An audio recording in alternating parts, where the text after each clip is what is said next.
not only in McKinsey, but overall, I think in the world in the 70s and 80s, organizational, whatever development thinking, people were very much thinking about the hard stuff. And then McKinsey on top of that was very much on problem solving. So what are the problems of an organization and how to, in a way, change the hard stuff in the organization, and then change will happen. And actually what people figured out, I don't know, in the last 20 years of last century is that the soft elements of an organization are really, really important. Even if you get the hard stuff right, that doesn't mean that the organization will adapt. So if the strategy is set, but it's not believed and shared, if the structure is put, but people anyhow act in their old patterns, or if systems, processes might change, but without a lot of effect, I think you don't touch also what you said earlier on the hearts and the feelings of the people you want to move. And therefore, I think the 7S framework has to be put into perspective that McKinsey added to, let's say, its approach also the soft elements, and tried to then, in a way, somehow in a framework to grasp it. So that one would not work only on strategy, structure, and systems, but that one takes into account what are really the shared values and mindset beliefs in an organization. So what's the style, how to move an organization? It's very different to work with a public sector organization than, let's say, with a high-tech company in the Bay Area. And then, so what kind of profiles do people have, and what do they know? So therefore, I think my takeaway always, let's say, when advising companies is not only to look really into the hard stuff, but also into the soft stuff. In the 90s, when I started, we would say you can figure out every problem in the world with 2 Harvard MBAs and a yellow pad, meaning it's this paper which McKinsey used at that point in time to draw charts. But I think the, let's say, more analytical problem-solving style by McKinsey or by others, but McKinsey tried to perfectionate it, was again, maybe it's just one horse for one particular racing horse. But by now, it's many different kind of problem-solving styles, again, depending on what kind of organizations you deal with.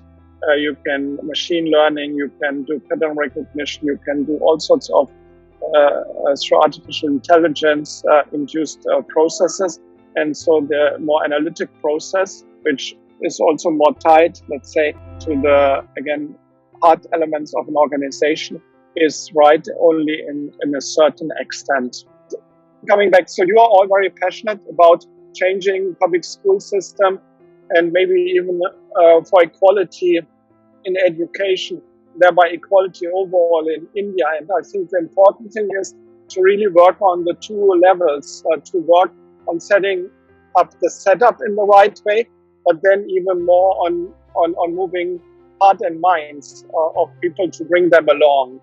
And whenever you now walk into a new state or in a way into a district or even into a small school, I think it's important to really think through a little bit these elements. So on the soft side, what are you encountering, where these people stand, what's moving them, what's their skill set, what's their experience, and then on that basis, what you can bring in terms of more tangible stuff to them, but also then really think about this implementation to bring everybody along and embrace the subset or the organization overall to make then real change happen.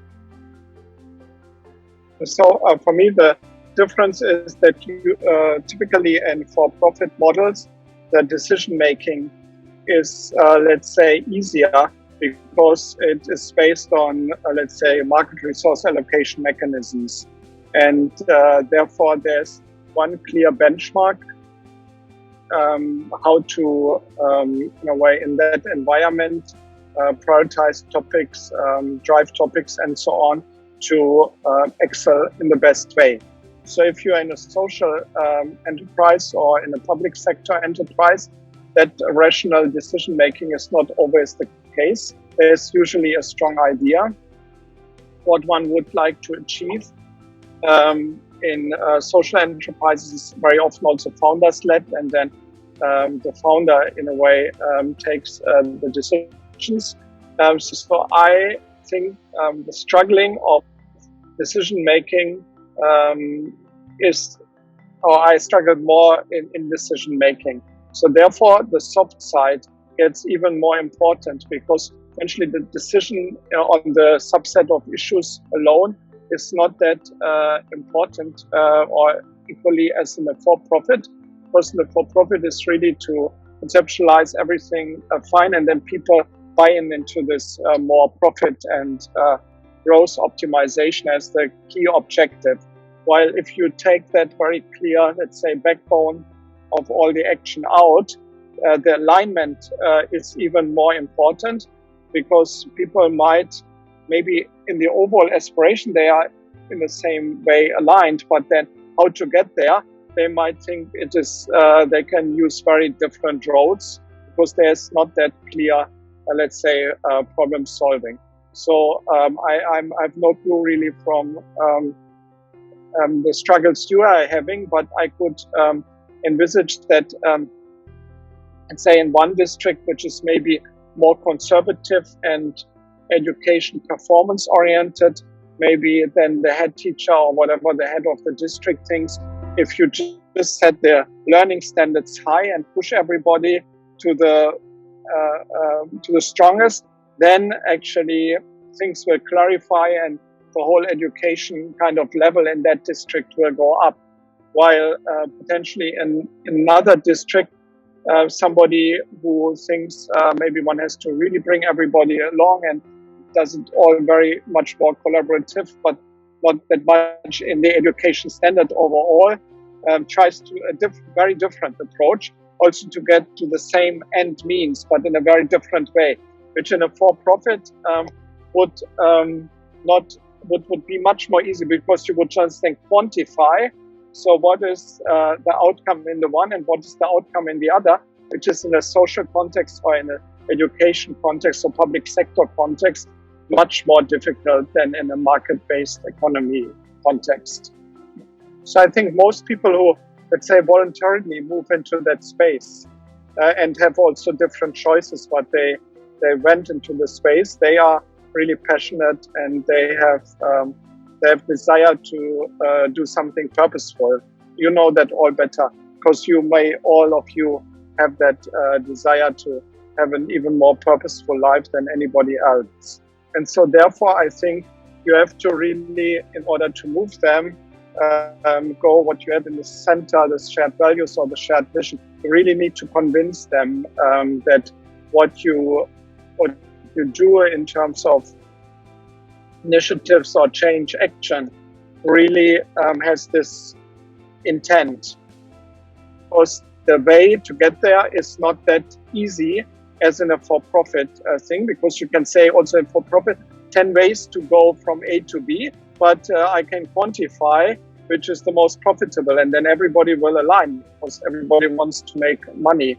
But I think it is, as I said, not that easy. And so as most of the people who voluntarily in this space, and not just because they didn't have other opportunities and that was their job at hand, so to say, they are, you have to win their hearts over first and this alignment, exactly as you said. And then potentially it will be an even stronger execution and change process than if it is just something in your brain, like in a for-profit company. Can be much more sticky and much more also enjoyable. I think it is very important to have a clear vision and an understanding how to go about the projects, but then there needs to be adaptation. As I said, there's by now very different, let's say, problem-solving mechanisms, and they are very good in very different situations. So therefore, I think it is important, while one has, let's say, an overall shared vision, shared in a way approach. So what's important in getting to the impact, that one then, and then of course shared values, super important. That one then tries to stay flexible in the actual doing and be more tailored. In a case, at least one is McKinsey and works with very different stakeholders and client organizations. I think at a very senior level, my experience was you could almost run the same kind of problem solving, but one would have to still define the utility function better, because very senior government officials are motivated by different, at least my experience, different factors. So of course everybody would say at the surface they want to do good for whatever the people for their subsegment, but they are very different motivated. So some still want to make a career, meaning go to the next level and just tick the boxes to become even if a minister, next prime minister or deputy prime minister or something like that. So others just try to accumulate more power and so on, or whatever it is, or recognition, peer recognition. So the real motivators are a little bit more multifaceted, even at the senior levels. But I think you can still there, maybe if you figure out what is their ultimate goal and you know what you want to contribute, which is maybe a more purposeful goal, you can try to bring the two together and